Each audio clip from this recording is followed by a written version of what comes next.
Supreme court نے سنی اتحاد council کی مخصوص نشستوں کے کیس میں پشاور ہائی کورٹ اور الیکشن کمیشن کا فیصلہ کالعدم قرار دیتے ہوئے پاکستان تحریک انصاف (PTI) کو مخصوص نشستوں کا حقدار قرار دے دیا۔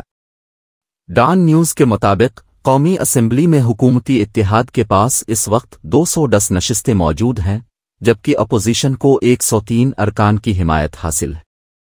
سپریم کورٹ کے فیصلے کے بعد پاکستان تحریک انصاف کو مخصوص نشستیں ملتی ہیں تو قومی اسمبلی میں پارٹی پوزیشن کی صورتحال کچھ اس طرح ہوگی۔ سپریم کورٹ کے فیصلے پر عمل کے بعد قومی اسمبلی میں اپوزیشن کو 22 خصوصی نشستیں ملیں گی، جس کے بعد اپوزیشن ارکان کی تعداد 125 ہو جائے گی۔ لیکن عدالتی فیصلے کے باوجود وزیر قانون اعظم نذیر تارڑ کے مطابق حکومتی اتحادی جماعتوں کے پاس 209 سیٹیں برقرار رہیں گی، جس کی تفصیلات یہ ہیں۔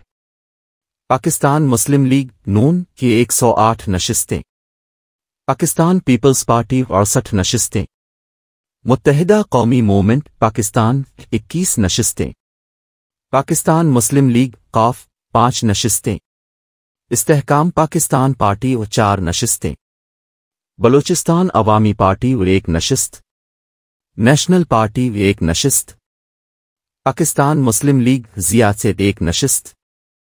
پوزیشن کے ارکان کی تعداد یہ ہے: سنی اتحاد کونسل 84 نشستیں، جمعیت علماء اسلام 8 نشستیں، بلوچستان نیشنل پارٹی مینگل 1 نشست، مسلم وحدت مسلمین 1 نشست، پختونخوا ملی عوامی پارٹی 1 نشست۔